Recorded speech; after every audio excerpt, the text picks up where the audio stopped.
are live. Welcome to the NBA Strategy Show. It is Friday, January 15th. I am Josh Engleman. I am joined by Greg Ehrenberg. We left you together on the NBA show last night. We join you together today to break it all down. 8 games, not 10, which is nice because that's easier to break down and a much more manageable slate. So let's start here. Greg, how you doing? Good. You know what's funny? Actually, I don't like the double-digit game slates. I think that's too many. I don't like the 2 or 3 game slates. I think that's usually not enough. But anything kind of like the 4-ish to 8 game range, I kind of think is perfect. So I don't want to go out and say the dumb thing like I'm happy the games got canceled for the reasons they do, but I don't mind. I don't mind the fallout of it. Oh, neither do I. I would say, and I'm not trying to use these numbers for the joke, but 6 to 9 is my optimal range of slates and other things. But no, I obviously don't want games to get canceled at all. But 10 is rough. Whatever we had that first day or second day of the season when it was like 12, that is dreadful. I hate that completely. 8 is perfect as far as I'm concerned. We've got like a pretty interesting slate. Value is in some weird spots. There's not a ton of it. I'm excited to dive into it. How did everything end up for you last night? How much did Shake Milton take you to the promised land? All right, so we've talked. By the way, people are tweeting me about Shake Milton. I'm getting DMs about him. People are sending articles about me. People in the Slack chat were tagging me on Shake Milton stuff last night. So when we were doing the show and yesterday we were talking about, hey, who are the low-owned plays we like at different positions? And I had said that I thought that Shake Milton was going way under-owned, and he was my favorite under-owned play on the slate, which looked obviously in hindsight, that was a terrific call, but that's really where it should have stopped. Then is what happens is the Sixers starting lineup comes out, and Tyrese Maxey is starting ahead of Shake Milton. So right before lockdown, I'm scrambling to try to lower my exposure to Shake Milton because I had him around 20%. And I was like, well, that's too high for Shake Milton coming off the bench. So I ended up finishing with him around 5%, which was 2x the field, but I really would have preferred that 20% number. And then I also should not have gone back to look at my old CSVs to see what some of my Shake Milton lineups looked like after the slate, because that was really just me trying to put the knife into the wound a little deeper. The good saving grace to this is that you did the right thing. Like unequivocally, when the news comes out that Maxey is starting over Shake Milton is immediately not as good of a play. You have to discount his playing time in some way. He's definitely coming down. In any logical person's model, Shake Milton is going to come down in projection. So at least you could take solace in the fact that like you did everything correctly. There's just nothing you can do. And of course, on the jock market, I still had my bids in on Shake Milton that we talked about because those weren't coming off. Those were in, and nobody else wanted Shake Milton. So I just had all of the Shake Milton on the jock market. Profitable on jock market. Thank you, Ben Simmons. Thank you, Christian Wood. We could dive into stuff like that at a later date, but we've got 8 games to get through and not a ton of time to do it. So 284 concurrent viewers. I know that number is going to climb up to like the 700s, but if you're here already, please hit that thumbs up, subscribe to the channel, hit the notification bell. We are trying to get to 50,000 subscribers by the Super Bowl. So if you guys can help us on that push,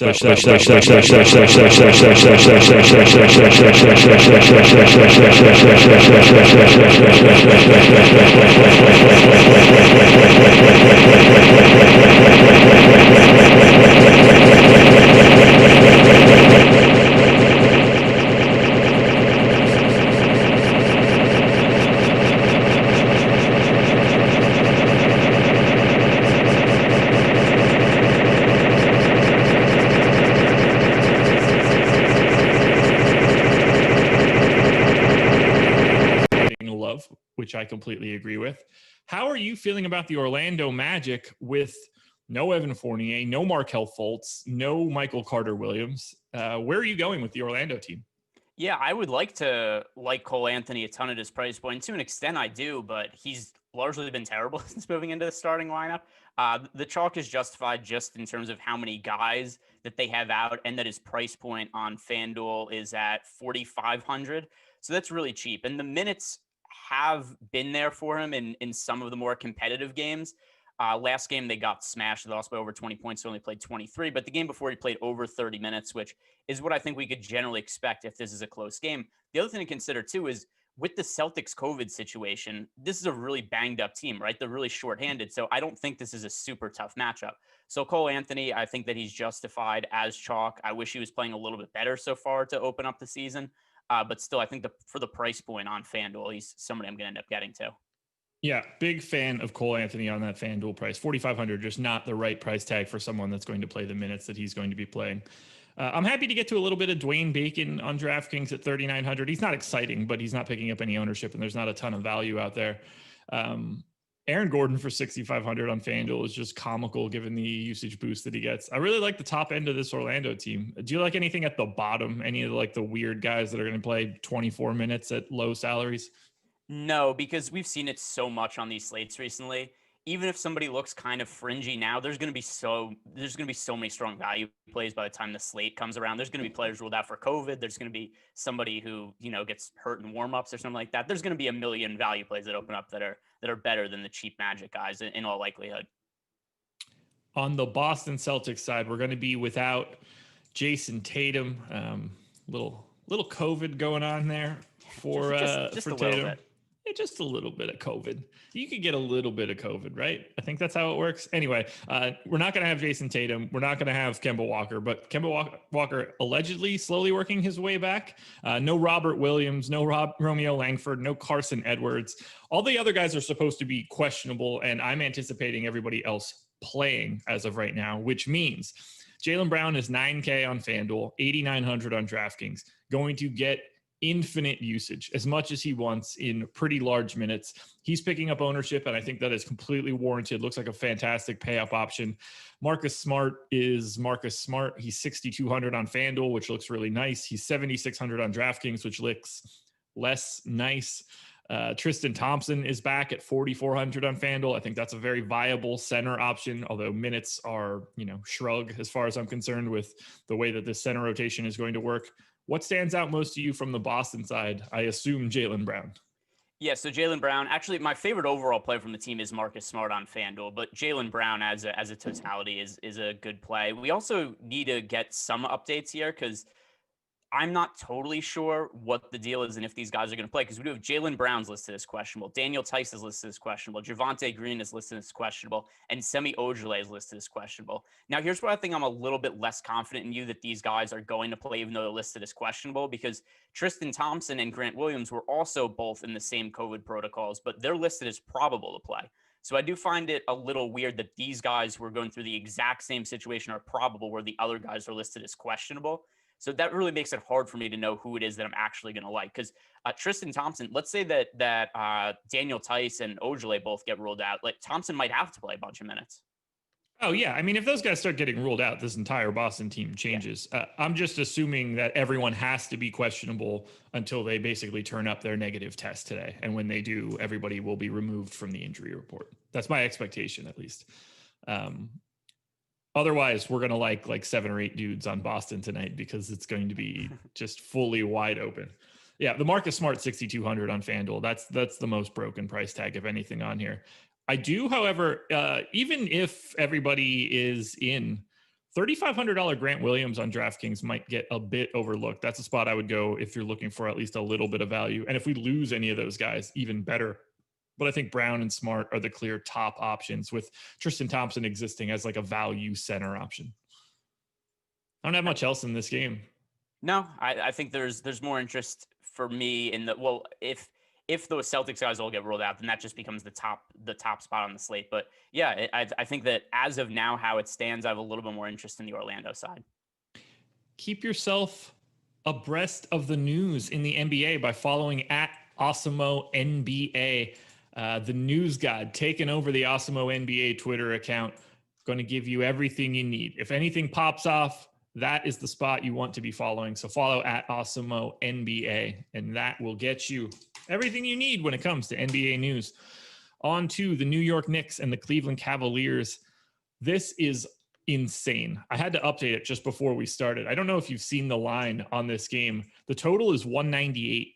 Right now. I didn't know that was possible in the NBA in 2021, but the Knicks slight favorites in Cleveland. Best I can tell, all the people that have been out for Cleveland are still out. Dante Exum no longer with the team. Yogi Ferrell no longer on the team. Thon McCurr no longer on the team. Colin Sexton, Darius Garland both out. Looks like we're getting Andre Drummond back on that side. From a Knicks standpoint, We've got Reggie Bullock is questionable. Alec Burks is doubtful. I have Bullock in right now. I don't know that it matters all that much from a DFS perspective, but at least a little bit. We'll start on the Knicks side.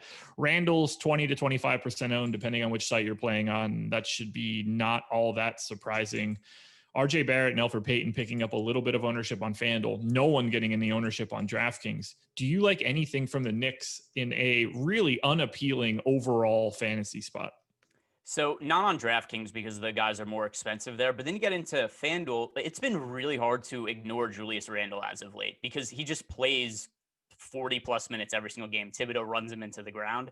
And at a certain point, I assume this is going to catch up with the Knicks. They're playing around 500 right now. These guys are going to be all kinds of beat up by the season ends. But for now, while they're playing this kind of workload, it's hard for me to get away from Julius Randle. Even RJ Barrett at FanDuel at 6,300. I was getting to him a little bit in my initial builds. Those are the two guys that stand out to me the most. The total is definitely a concern, though. That and the Cavaliers have a legitimately good defense this year, and I don't know what to make of that. But we are now a few weeks into the season, and the Cavs have been a top defensive efficiency team throughout the year. And that seems like it's not really going away. And then we also they added Jared Allen into the mix. I don't know how that's going to impact it. We'll talk about the Cavs in a second because I have no clue what to make of their front court rotation going forward. But so for right now, a moderate amount of interest in Barrett and Randall on FanDuel and not a whole else that stands out to me beyond that. Yeah. Oh, God, this is going to be wild. I don't know what they're doing. They've got like 27 centers, and it's insane. I do like Mitchell Robinson a little bit at 6K on FanDuel. Nothing too crazy. He's already at 8% ownership, but I'd be happy to come in a little bit north of that. Just on a site where blocks are worth a little bit more, that lets me want to get to the Knicks. This low total is going to be really prohibitive. On the Cleveland side, though, there's a lot to like just because they don't have that many bodies. I still think Chetty gets a ton of minutes. So he's 5,100 on FanDuel, 6,200 on DK. He's ultra chalk on FanDuel, and he should be. That's the small forward position for you.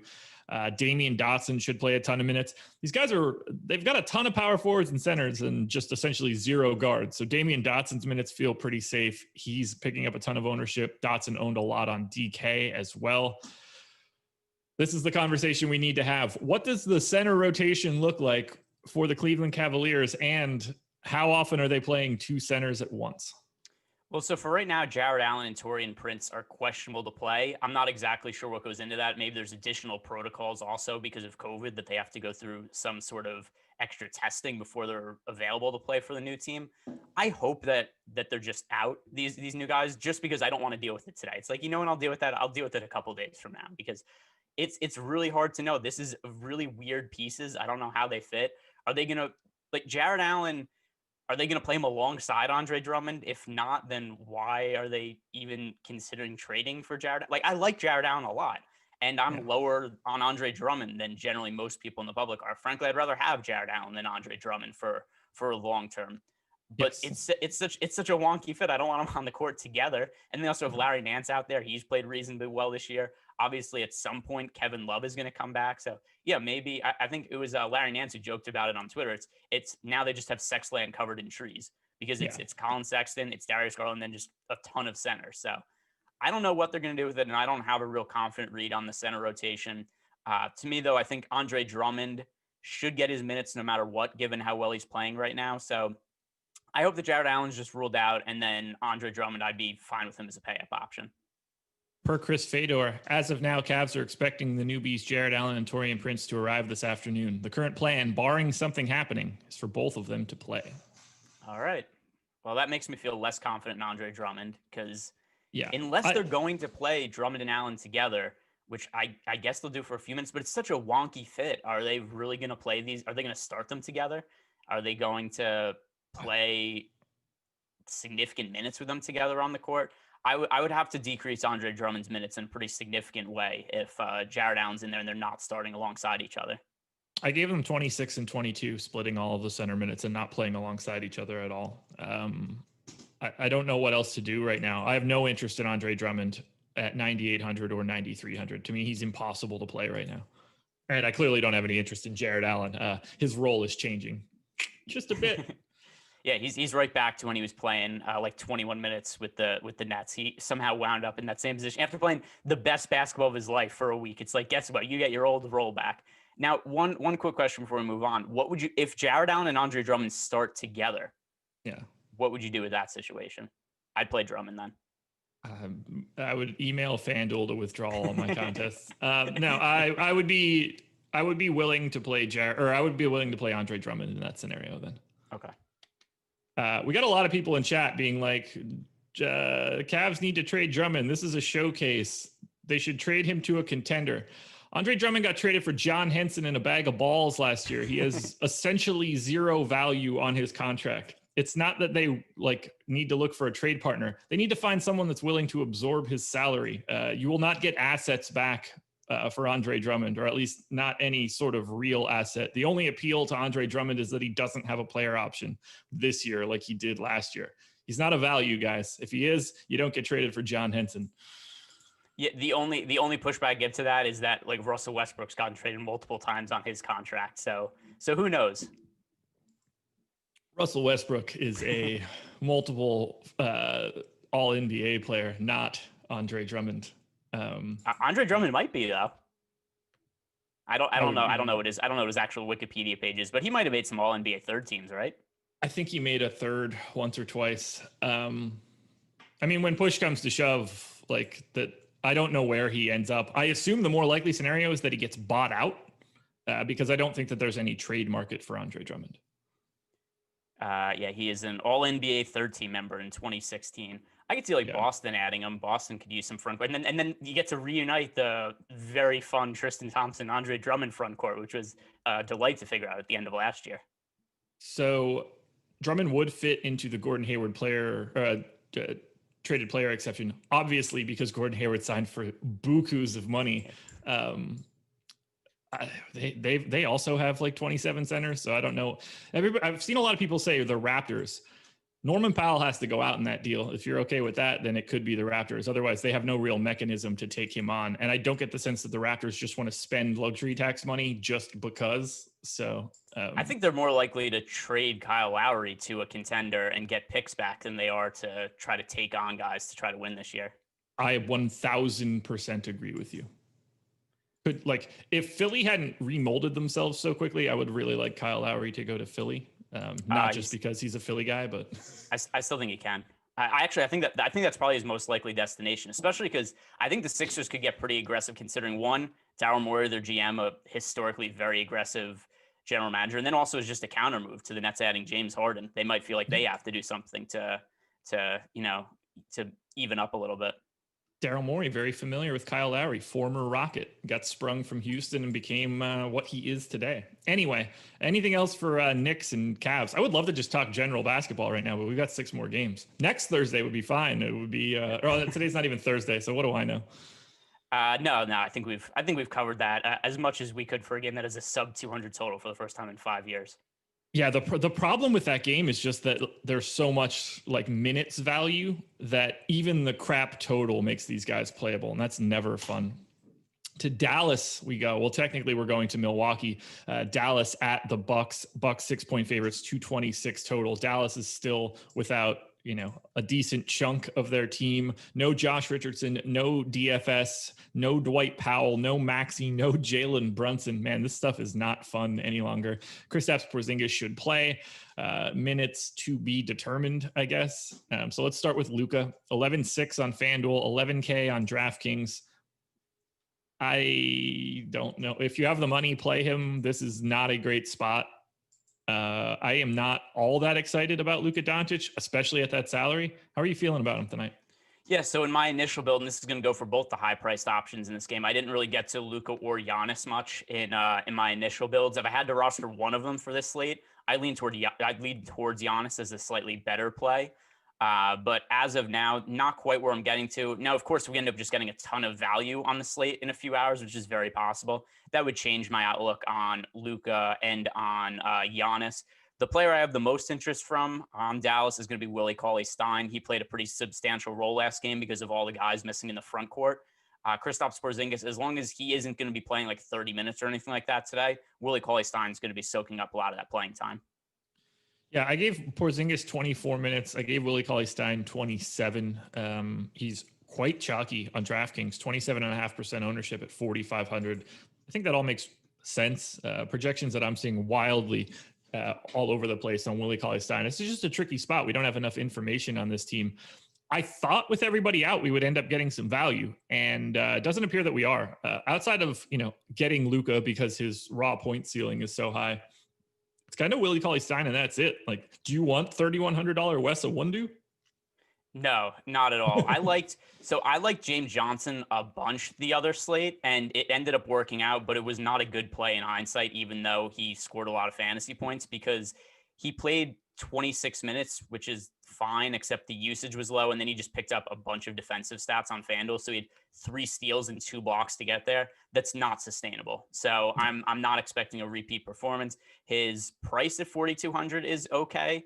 But I don't like him nearly as much as I did the other slate. And I just kind of lucked out that he got 5 steals and blocks. I don't anticipate having much, if anything, from Dallas as of right now. So I don't have anything to add here. All right. So the Bucks side it is then. I don't anticipate having much here. We could probably move it on. Look, if you get to Giannis and you get to Chris Middleton, I don't ever mind getting stars because their upside in raw points perspective is always high enough. So if you get to like 10% Giannis or 10% Middleton, I think that's fine. Middleton's 20% owned on FanDuel right now. That feels a little high. Giannis is at 10% ownership on DraftKings. No one else is in double digits.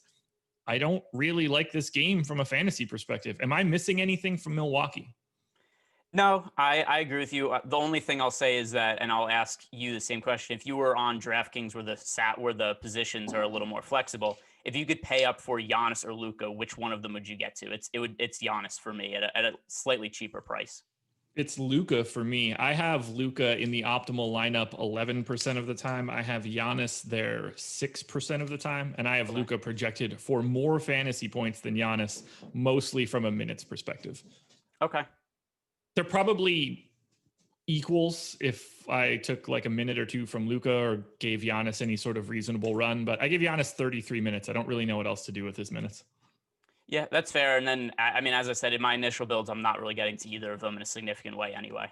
Yeah, the bigger takeaway is that I don't think that either one of them look fantastic. They're just guys you play because of their name, as far as I'm concerned. Yeah, or if we just get a ton of value to open up. Also very true, which the way this NBA season going, not all that surprising. Let's move it on to Memphis at Minnesota. Memphis 3-point dogs in Minnesota, 224 total. Ja Morant is questionable for this game. I am not expecting him to play. I don't know why you would do it unless he was just full bore ready to go. If he's in, I think he plays his normal full freight. Everybody else on the Grizzlies is going to look terrible, and we could talk about Morant then in a bit. But I'm assuming as of right now that he is out until I'm told otherwise. And if that's the case, Joe Val, Brandon Clark, Kyle Anderson, they're the only guys that I actually have any real interest in, and they're all basically like 10 to 15 percenters, and that's about where their ownership is. So nothing stands out to me from Memphis as guys that I want to lock down. There's no crazy value or anything like that, but I do want to have some exposure to the 3 guys that I mentioned. How are you treating the Ja Morant news, and what do you like from Memphis? Yeah, I don't know what to really make of it. I will say this, though. Brandon Clark, if Morant is out, he's the player I have the most interest in there. He struggled a little bit as a starter last season, but he's played much better in the starting lineup this year. And he also has been starting in place of Morant. And that might seem a little weird, except that is a switch they made when they started to play a little bit bigger lineups, because Brandon Clark was not starting earlier in the year. And then they made that change after Morant got hurt. So I don't know what the starting lineup will look. I guess they could just go Clark and Valanciunas still in the front court, and then start Morant over Tyus Jones, or maybe they'll still go small again. So I don't know what the starting lineup will look like, but Brandon Clark, I think, would actually get impacted a lot if Morant ends up playing. My favorite play on the team if Morant is out, though. Yeah, we're on the same page. Brandon Clark grades out as my best option on FanDuel, at least. I actually like Joe Val more than Brandon Clark on DraftKings, just by a little bit. But if Ja Morant comes in, I assume I don't really like any of these guys. They're all going to be like a couple $100 overpriced, just because everyone's going to take a little bit of a usage hit with Morant back. And then what's I just have to check because I didn't even think to look at what Morant's price was this morning. So he's 8,500 on FanDuel, and he is 7,500 on DraftKings. So I think I'd have a little bit of interest in Morant on DraftKings at that price point, but I wouldn't be willing to pay him at that FanDuel price tag in his first game back. No, I'm out on him on FanDuel. DK looks viable. On the Minnesota side, we've got all sorts of weird news for the Wolves. So Juancho Hernan-Gomez is out. Ricky Rubio is out. Jake Layman is out. That's really going to shuffle some chairs around for the Wolves. D'Angelo Russell, the only guy in double-digit ownership on FanDuel. On DraftKings, you get Towns, Josh Okogie, and Jarrett Culver into double digits. I fully agree with the double-digit ownership on Josh Okogie. It is also like one of the least exciting things to do in fantasy sports, whether it's rostering him. The other least exciting thing to do, fade Steph Curry and watch him score multiple points in the first minute of a game. That felt terrible last night. 3 steal layup in the first 50 seconds. I was like, cool, this is going to be a great fade. I might as well turn this off. Anyway, neither here nor there. I think I like Minnesota a little bit more than the public does on FanDuel. So if it's Malik Beasley at $6,400 or $4,200 Jared Vanderbilt, I don't mind grabbing those guys as low-owned flyers from a GPP perspective. And then on DraftKings, I think that some of these guys are just too cheap. So I understand the value on Okogie or Culver. Jared Vanderbilt's $3,900, as I mentioned. That's a guy that I would get to. What are you making of this Minnesota team with these guys out? So here's somebody who I think is a good contrarian play. And Anthony Edwards on FanDuel, 4,500 reasonable price tag, only coming at 1% ownership. And without Ricky Rubio there, number one, I think on the second unit, Anthony Edwards is going to have the ball in his hands more. And then he also stands to gain a couple extra minutes. So as a contrarian option, I think that Anthony Edwards is the guy that stands out the most to me, at least for tournaments. Interesting. How many minutes are you expecting Edwards to play tonight? Last 2 games haven't been great for him. So I have Edwards for 27 minutes right now. Okay, so we are very different.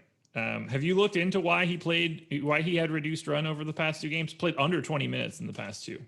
Because he sucks at basketball and he hasn't made any shots. So I think it's really just performance related. The last 2 games, he shot 0 of 8 from the field and 1 of 6. If you go back to 3 games ago, when he shot 5 of 11 from the field, he played 30 minutes. The game before, he shot 9 of 21 from the field. He played 31 minutes. I really just think it's performance related that he has not played well the last couple of games. Do you think that Edwards is more likely to pick up additional run than Culver for this spot? I think it's going to depend on whoever plays better. I think they're both young players. I don't think the team has a real preference in terms of which guy is ahead of the other one or to get more run. I think it's just going to be whoever plays better when they're on the court is going to get more of the run. Let's see here now. Any thoughts on Jared Vanderbilt? Because now you got me thinking that I'm over projecting him. And by the way, Jared Culver the last 2 games played 20 minutes and 10 minutes. And then Vanderbilt, I have Vanderbilt playing 24 minutes right now. Okay. So maybe that's the difference. I think maybe you gave some of the minutes that I gave to Edwards to Vanderbilt. I gave Edwards 24 and Vanderbilt 26. Okay, so we kind of just have it inverse.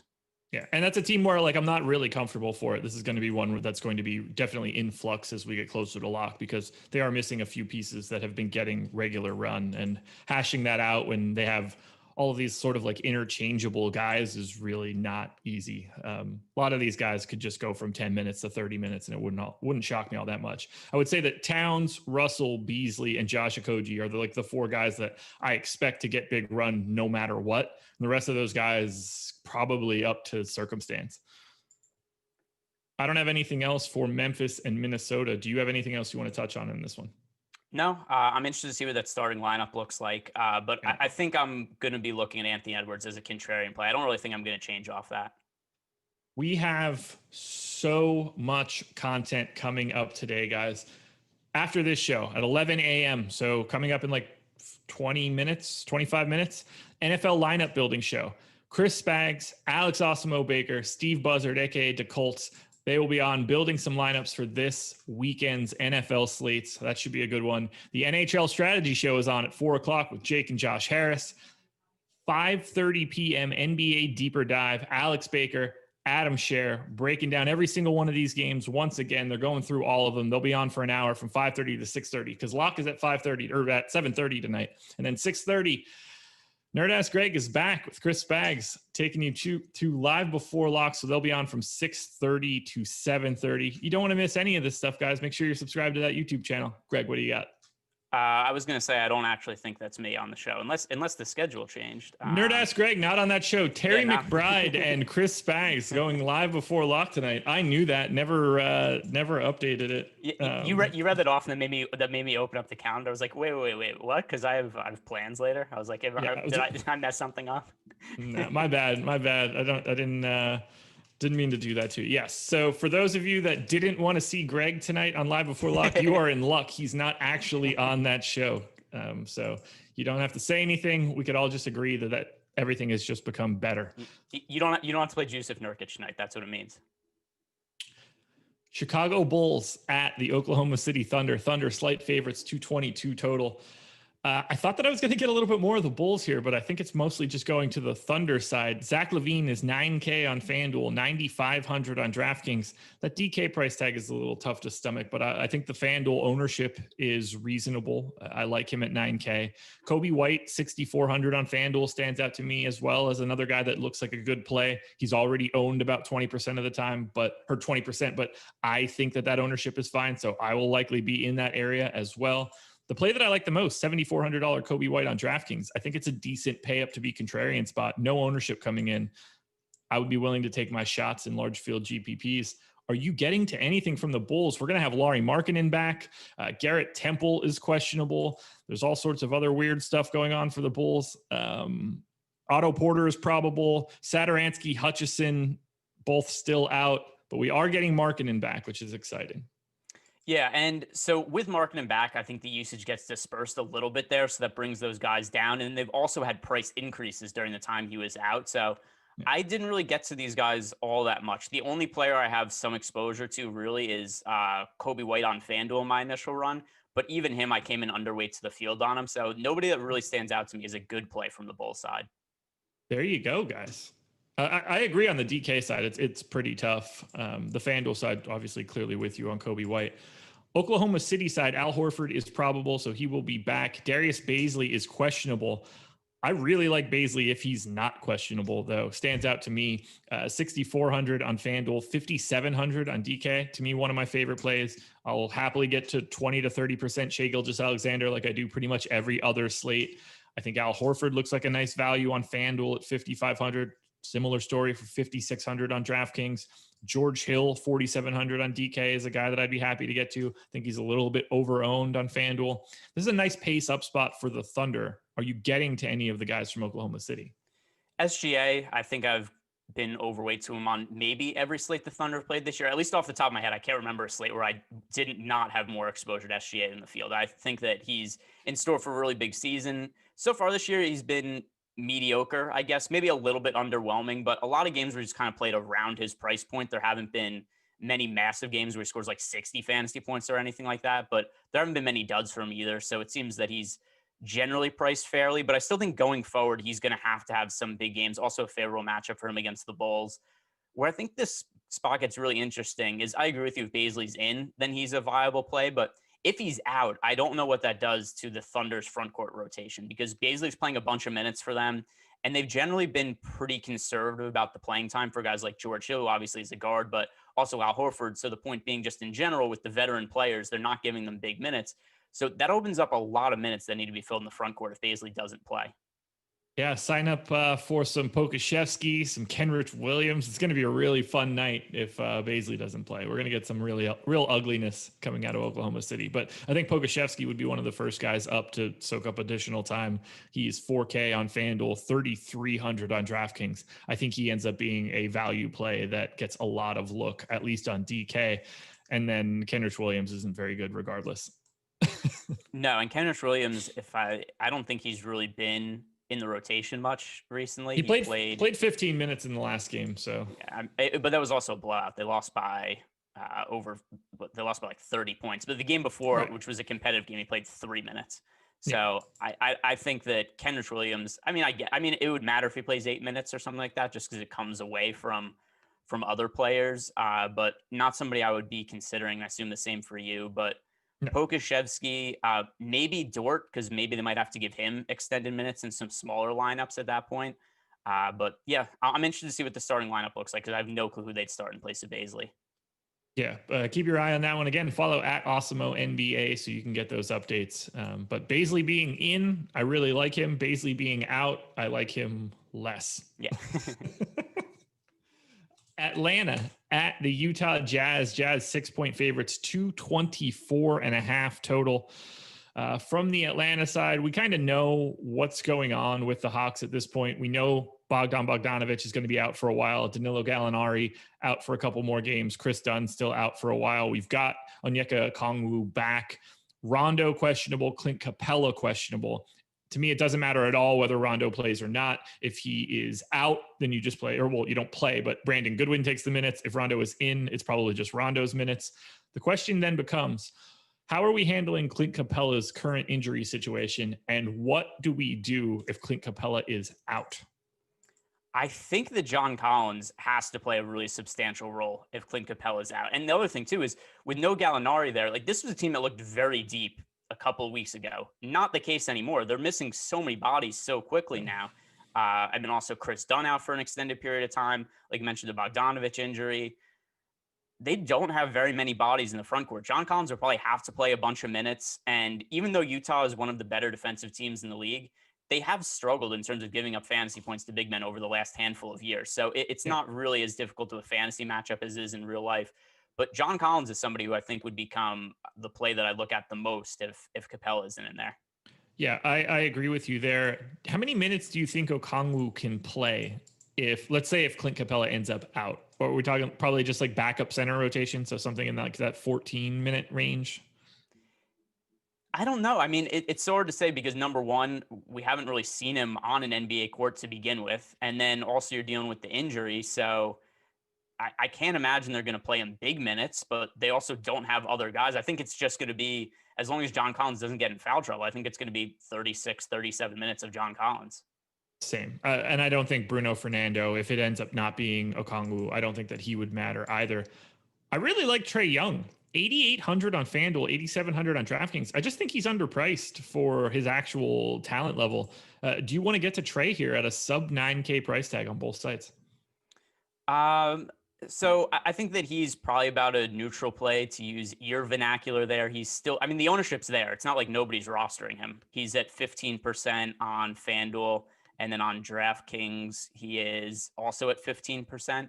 If he was coming in at single-digit ownership, then I'd say like, oh, look, Trae Young looks like a nice contrarian play, but he's somewhat popular. So it's not like he's going overlooked at his price point. No, 15% owned on DK, 15 on FanDuel. I would happily take a little bit more than that. After that, though, it's probably just, shares of Kevin Huerter, shares of Cam Reddish, nothing really crazy.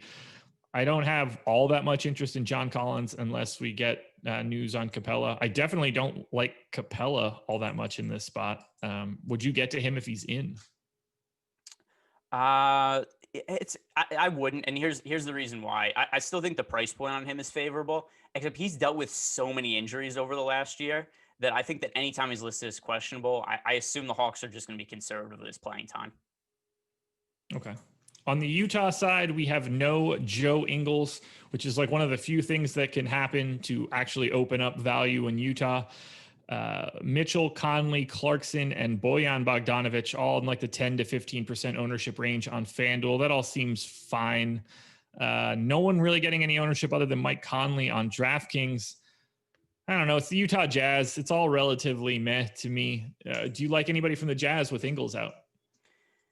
I think Jordan Clarkson, it pains me to say it, but I think that he ends up becoming viable. His usage has been really high as of late, coming off the bench, 29%, 32% in the last couple of games. In general, he's been a high usage guy coming off the bench. Not anybody who's ever been afraid to take shots. And now you have to give him a couple extra minutes with Joe Ingles out. And I think that for his price point, 5,200 on FanDuel, and maybe I feel a little bit burned by this because I did not get as much exposure to him as I should the other day when I had none, and he ended up scoring 1 million fantasy points against the Cavs and played garbage time also, which was kind of annoying. But it's also a favorable matchup for him against the Hawks. They are not a good defensive team in general, but especially not against guards. So Clarkson is the one that stands out the most to me on FanDuel. So Rudy Gobert at 8K is oddly the guy that I'm getting the most of on FanDuel. And he's projected for 7% ownership, laid an egg the last time out. This is a really good Rudy Gobert spot, one way or the other, I think. But if Clint Capella ends up out, is this not like a great Rudy Gobert spot? No, it is. It definitely would be in that case, especially when you consider, look at some of the other guys on the high end at center. So like right now I have some exposure going to Drummond, exposure going to Vucevic, obviously. But now let's say that we have that situation where Jared Allen plays and we just don't know what to do with Andre Drummond's playing time. And we're just saying that he's not a good play. Then on the high end, we've got Karl-Anthony Towns, who's probably a little bit overpriced at $10,800 on FanDuel. We've got Vucevic picking up a bunch of ownership at $9,400. Then Gobert's just in a price range all by himself at $8,000. There's nobody near him. So I think just based on where he's at from a price perspective, I think I'd end up on him just because he creates his own kind of lineup build because there's nobody else priced within $800 of him. All righty. Anything else in this game? Nope. I think that covers it. All righty. 2 more games to go before we get to those 2 final games. I do want to mention the promo that we've got going on. Today is the last day to use the promo code Gretzky.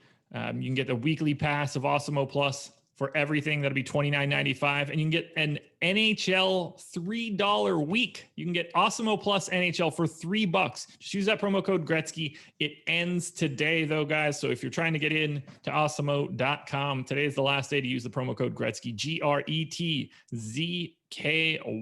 That would be the code to use. Use that at Awesemo.com/join.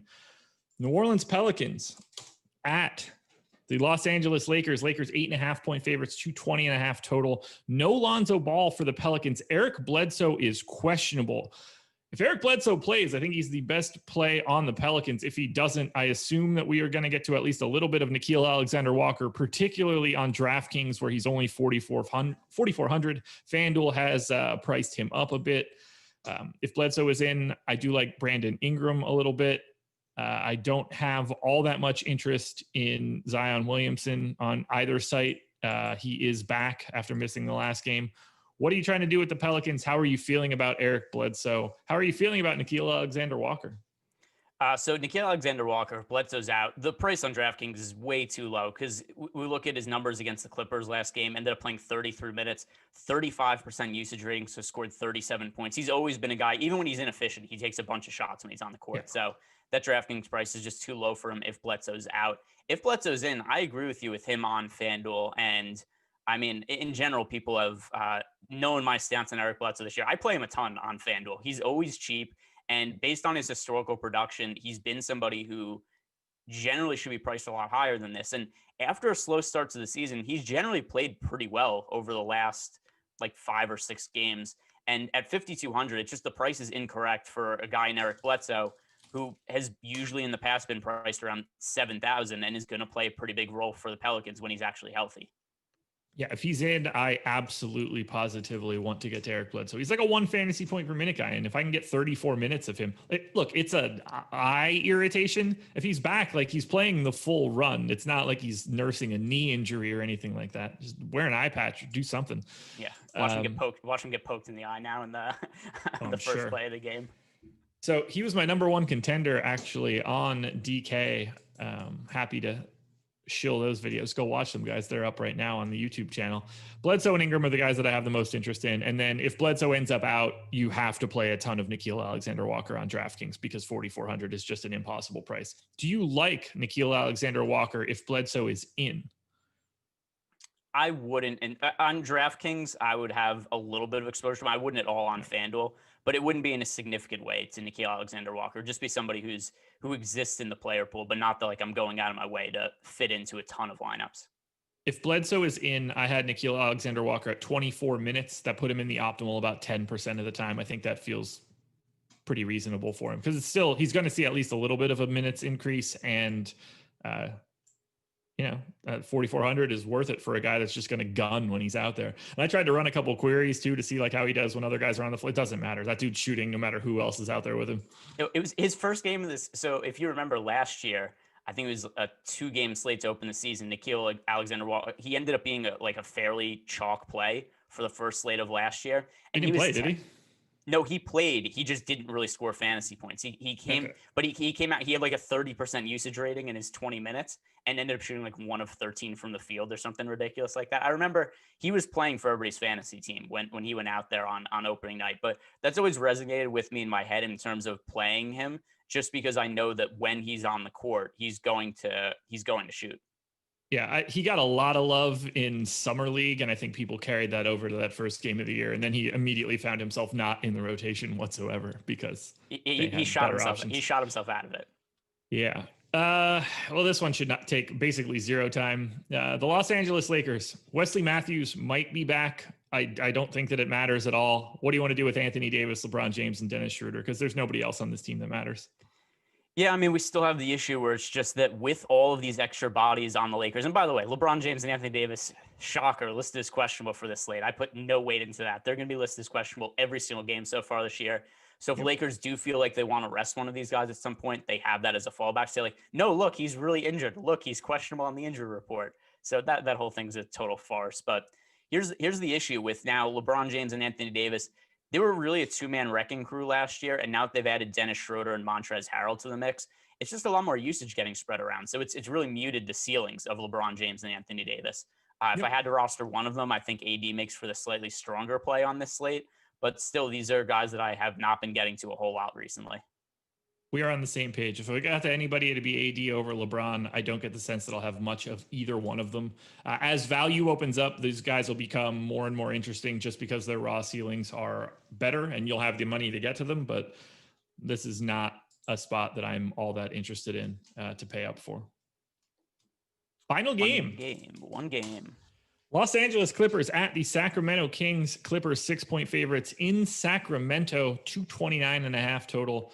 For the Clippers, we do have a little bit of injury news that we need to keep an eye on, and it will be pretty important. Patrick Beverley, questionable. Lou Williams, also questionable. Look, there are plenty of permutations of what happens if either one of those guys end up out. Luke Kennard, probably the first guy to benefit. If they both end up out, fire up your Reggie Jacksons, everybody, because that'll be just quite the treat for everyone. As of right now, I have both of those guys in. And this is sort of just the same story as the other LA team. Like, I'll get to Kawhi Leonard, I'll get to some Paul George. Neither one of them are all that exciting, although $8,800 Paul George on FanDuel definitely stands out more than any of the other studs from Los Angeles. I don't have much else interest other than Marcus Morris is 3,700 on DraftKings. Might be a little bit of a value play, going to play in like the mid-20s in minutes. How are you managing the Clippers today, especially with these questionable tags on Beverly and Lou Will? So here's the hope, right? Because there's very little chance that we're going to get updates on these guys before lock. This is the last game of the slate. We see this all the time with the LA teams. They have guys listed as questionable. If either or both of them are ruled out, this is going to open up some value, and it's going to be value that people aren't going to switch to.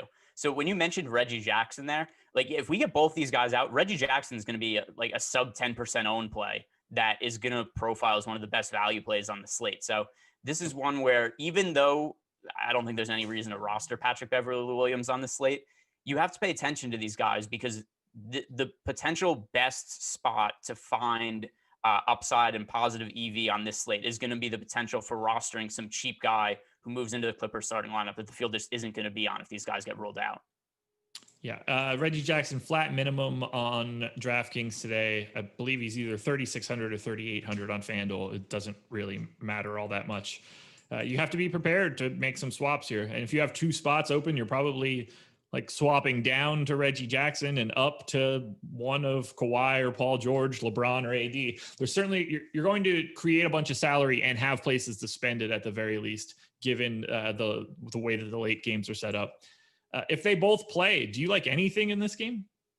No, there's nobody to really stand out as a strong play. By the way, it took me a second to find Reggie Jackson. Listed as a shooting guard on FanDuel at 3,800. I was looking through all the point guards. I was like, why is Reggie Jackson not listed? And it's because he's not at his position. Obviously. But no, nobody else is somebody that I'm getting to in my initial builds. Kawhi Leonard, 9,600. That's probably the one that makes the most sense. Shooting guard, if we look at Paul George, at 8,800. It's just a little bit rich, and the ownership's already there. He's coming in at 25% ownership. So Paul George actually the most popular shooting guard play on FanDuel as of now. Fine with it. I just don't think that it's all that exciting. On the Sacramento side, no one on DraftKings is owned north of 4%. On the FanDuel side, De'Aaron Fox is at 22% ownership. I think that is completely reasonable at 7,300. That price tag is broken. Halliburton is at 9. Nobody else picking up any ownership. So I kind of agree with the public. I want to get a bunch of De'Aaron Fox at point guard on FanDuel, and I probably won't get to all that much from the Sacramento Kings either way. Nothing stands out as a very nice play. Maybe more Fox at 8,100, but that seems like a scary price tag. What do you want to do with Sacramento? And then let's get out of here. So there is one player on Sacramento that I like a little bit, and that's Buddy Hield. So Hield, who his minutes last game, he played 38 minutes last game. And the minutes have fluctuated a little bit, but we've seen him play 38 minutes now 3 times this season. He's at a 5,700 price tag, somebody who is capable of scoring a bunch of points in bunches. Also something we saw him do last game. And his ownership only projected at 4% on FanDuel. I think that he's probably a better play than his ownership suggests. So as a tournament option, I like Buddy Hield on FanDuel. More expensive on DraftKings, don't really have interest in him there. And then De'Aaron Fox on FanDuel. I've been a De'Aaron Fox guy all season. So somebody that I would definitely be willing to roster at his price point because it's just too cheap. He's about $1,000 cheaper than he is on DK. Any final thoughts for this entire slate before we turn it over to the NFL show with Spags, Alex, and the Colts? That will do it. There we go, guys. Thank you for joining us on this final strategy show of the work week. Hit that like button, subscribe to the channel, hit the notification bell so you know when everything goes live. Greg and I are done for the day. We're not on live before lock. I might have said differently otherwise or earlier, but that is not the case. So Greg and I are done from an NBA perspective. Good luck tonight, everybody. Enjoy your weekend. We will be back again for strategy shows and stuff tomorrow. But for right now, that's the end of this one. Go watch the NFL show. Different stream, same channel, awesemo.com. We out.